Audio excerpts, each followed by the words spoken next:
Hello and welcome to Battlefield 4 News, episode 88. If you hear any strange noise in the background, it's because there's a storm going on here. So there's rain and wind beating against the windows. So today was the announcement of the future of Battlefield 4, and the news is that there's no real news. So this was touted as the day we would find out what the future of Battlefield 4 is, but it seems like the corporate world in the background hasn't sorted out exactly how this future is going to be released, developed and announced. It seems that DICE Los Angeles are ready to do the announcement because they're the people that are working on this stuff, but DICE, the parent company, and EA haven't quite sorted out what's going on yet. So what we got today was an announcement on the battle log called Battlefield 4 and the Road Ahead.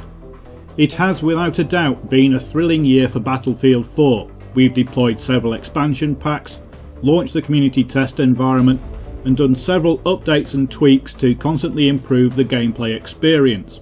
Well, we can all kind of agree with that, but they really had to do the tweaks to improve the gameplay experience. What you've given back to us is even more noteworthy. We've seen so much inspiring creativity and competitiveness in the Battlefield community, and we've had tons of fun together with you in-game, on the battlefield and during the Battlefest sessions. Final Stand is not the end. With Battlefield 4 Final Stand released, we hope and believe that you will enjoy it together with the rest of the game for a long time. However, there is one thing we want to assure you: there is more content coming for Battlefield 4. We will share details on exactly what the new content will be and when it will arrive in the near future. We understand that this may lead to even more questions about our plans, but rest assured we will get back to you on the future of Battlefield 4 when the time is right. So this announcement isn't as big and as all-encompassing as we hoped. It's kind of just, here's a placeholder for the announcement we want to make but can't yet. So what's the best guess about what's coming to Battlefield 4? Well, early next year we know we're getting a large patch from CTE to Live. That's going to be across all platforms. And it looks like we're going to get more DLCs. Now, are these going to be free? Are they going to be included in premium? Are they going to have to be paid for? Nobody really knows. A lot of people are saying that because of the launch of Battlefield 4 and the problems we had at the start, that the extra DLC should be free. I am not of that opinion. I think that it shouldn't be free. I think it should be cheap, but not free. And the reason for this is simple. If we all agreed to pay for some extra DLC for Battlefield 4, then extra DLC would keep coming. If we said, we'll buy a cheaper version of Premium, so Premium 2, or we'll pay $5 for a DLC, what we'd get is more content for Battlefield 4. If we said we're not paying, we want it all free, then we might get a couple of small updates and a map pack. I paid for Premium, I think I've got my money's worth out of Premium, and I wouldn't mind paying a little bit more, maybe half the price of Premium for 3 or 4 more DLCs for Battlefield 4. Now I know that may not be popular, having to pay for the extra DLCs, but there's a reason for it. If we pay for them, then the people who are working on the DLCs will stay working on the DLCs, they won't be pulled away. And they will have to stick to a timetable. If they announce it and we buy it, they will have to make it. But we'll have to wait and see for the full announcement. Either EA take the hit and give this stuff away for free, or they make a moderate amount of money from it. I think they're going to make a moderate amount of money from it. Don't see them giving it away for free. But I may be wrong. I've been before. The next thing in this post is a poll on which classic maps could come back to Battlefield 4. And there's one sentence that makes me and ah about this poll. If a reimagining of a Battlefield classic map was to happen, which map would that be? So there's a big if in there and there's an A for a single map. I'm quite prepared to fill in the poll, and I imagine there will be some reimagined maps, but will they be the ones we vote for? Well, they weren't when we did the Battlefield 3 to Battlefield 4 map vote. But before we get onto the maps, let's finish off this post. more to come. As mentioned, more details on the road ahead for Battlefield 4 will be shared going forward. For now, we'd like to thank you for staying awesome and for joining us for another year of Battlefield 4. Well, it says there, another year of Battlefield 4. If we're going to get a year's worth of content, then I imagine it's going to need paying for. But we'll have to wait and see for that. Now let's have a look at this map vote.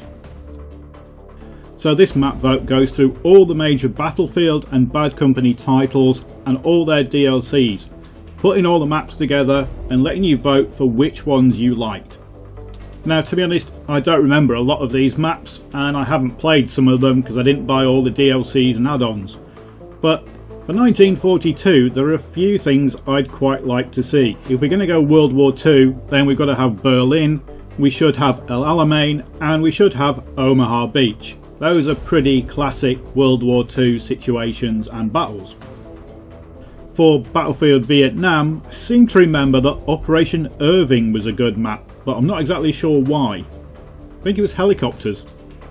Battlefield 2 had a lot of good maps, and the best ones have already been remade. I'd probably go for Mashtur City, Operation Blue Pearl, I think that was a good one. But there's one map I'd love to see in Battlefield 4, Strike at Karkand. And again, I'd vote for Strike at Karkand, and again, Strike at Karkand.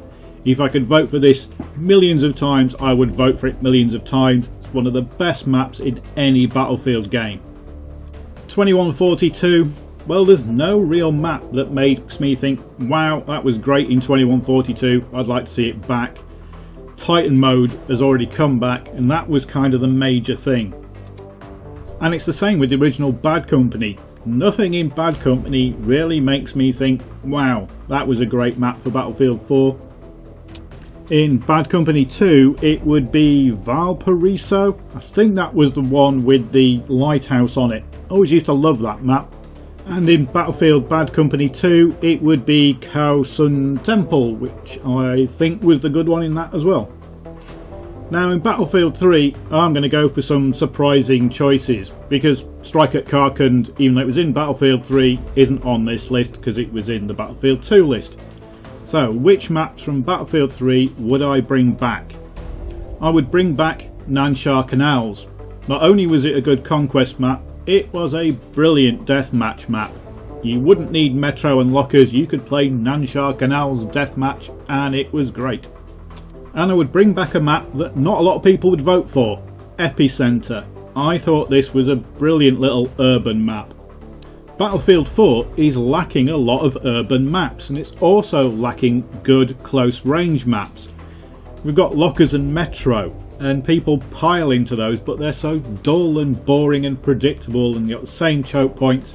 So I've been back some of the good close quarters maps. Maybe Azad Palace as well, because that was pretty fun to play too.